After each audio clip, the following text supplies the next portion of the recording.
So today we've got to do some rehearsals before we can get into the lights for those SD40s. What we need to rehearse is some upside down wiring. So I picked out this Calf unit here, Athearn Blue Box. I think it's SW1500 Calf, whatever they call it. It's a cool little unit, and we did this a long time ago and got it fixed up. Works great.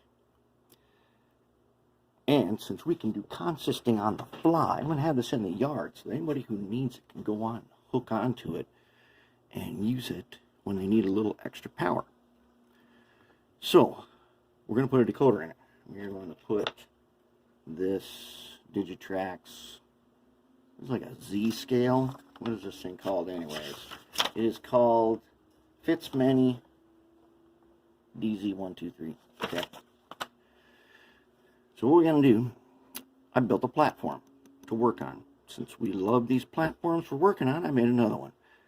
Now I was going to talk earlier about how you guys can use acrylic. Not everybody's got a laser cutter. Think of acrylic. One, you kind of work it like wood. So you can sand it, file it, grind it. What you can't really do very well is saw. Now if you're using an X-Acto saw in a miter box, you could probably saw it. It'd be really hard work though.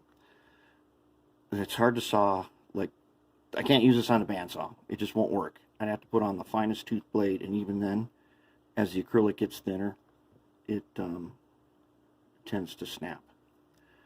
Okay, so I drilled some holes in here. These, all I did was I marked them with a pen.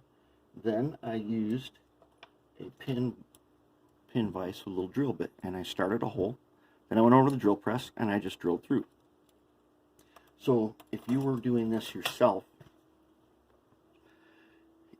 you could use the cutoff wheel on Dremel tool.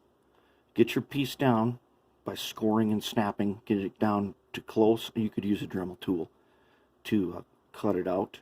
And then this inside, you probably drill some holes in the corners, and you'd probably take your Dremel tool, you'd go along there, and you could cut it out with the cutoff wheel. I wouldn't use the fiberglass one, it tends to melt, but the regular one, be careful, you know how they break and fly apart. And that's how you could do it yourself. Look for places that have scrap acrylic, like Ace Hardware. I go in there every once in a while and say, hey, can I, give you $10 for some of your scraps? And they give me a ton of scraps then. Little pieces that they're going to toss anyways.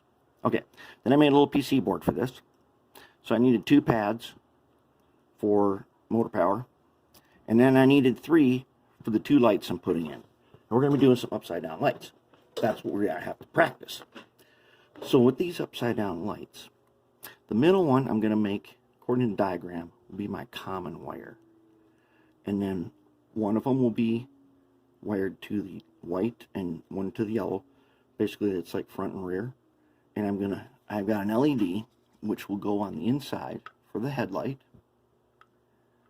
And then I'm going to put a beacon on the other end, because I like to do that so that I know which locomotives are DCC. Plus when they're on the track, the beacon flashes so I know that they've got power.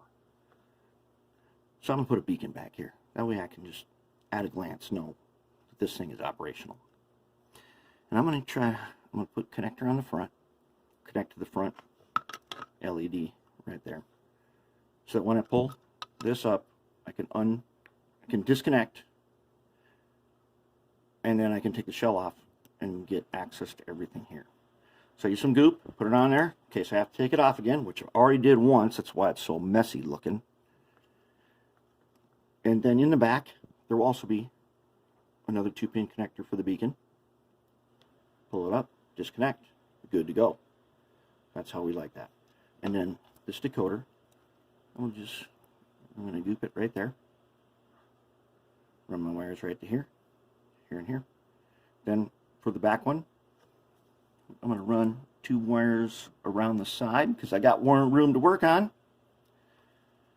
For the beacon, in front, right there, good to go. Then we'll have some upside down wiring because we really got to practice this before we get into the SD40s and do all those headlights. We're only putting in 2 on this one, but on those we're putting 6.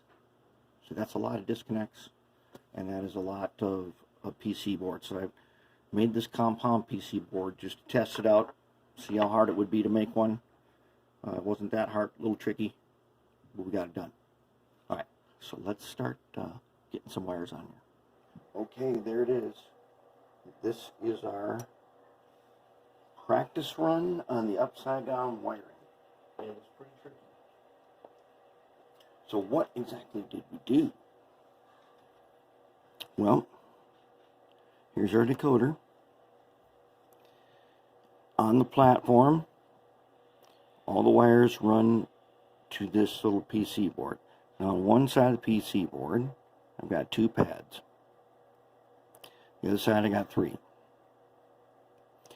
So the other 3 we're using for the lights.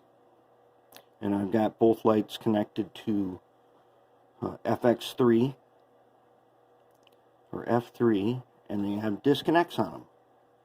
And that was our tricky part. To look at the various ways in which, like, here's the thing we don't want to do in the upside down wiring on the SD40s. I don't want the large end of the connector getting in the way of something. But at the same time, if I'm going to mount it flat, that large end has got to be reversed to the inside. That's something we learned. Managing wire this way, once again, has proven to be the trick. We've got our motor leads coming around to the common pad, or our power pickup. Then we've got our motor leads. Drill those holes in there.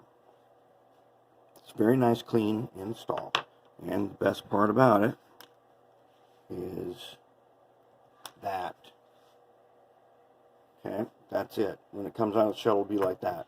The lights are mounted inside the shell. How about we put the lights on? Let's just put it on the track and check it out. Alright, ready for testing. As you can see, the beacon is going. Now that is set to gyro light. So I've got them on F3, and the headlight is on, but it's all the way in its socket, so you won't be able to see it until I back up. But, so on F3, they both go out. I've got them connected to the same one, and I like to have the light on when it's parked, indicating that 1, it's got DCC in it, and 2, it's basically available for operations. So let's back them up and take a look at the front headlight.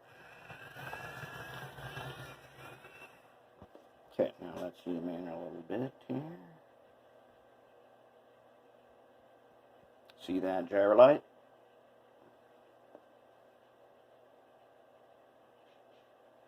Pretty sweet, huh? Now I probably got to put speed tables. I do have them set a little bit high.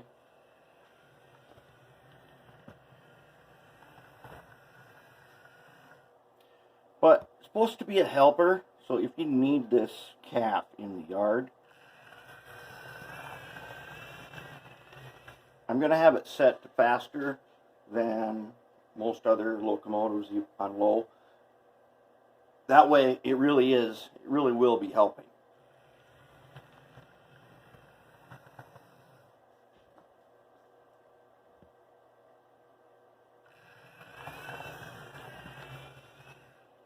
Sweet. I might turn that down just a little bit so we can go just a little bit slower. Otherwise, there's our practice run. Now we've got the things we've learned about clearances and orientation of the 2-pin connector. Things like that are going to help us now when we do the lights on the SD40s. And since we spent some time practicing it, we're all warmed up. It'll make things more obvious of what to do. It'll help us avoid problems that we've already solved on this. So I'm calling that one good. I'm going to head her down to the yard, and Then we're going to get to moving on to the SD40 upside down lighting, just like we did here.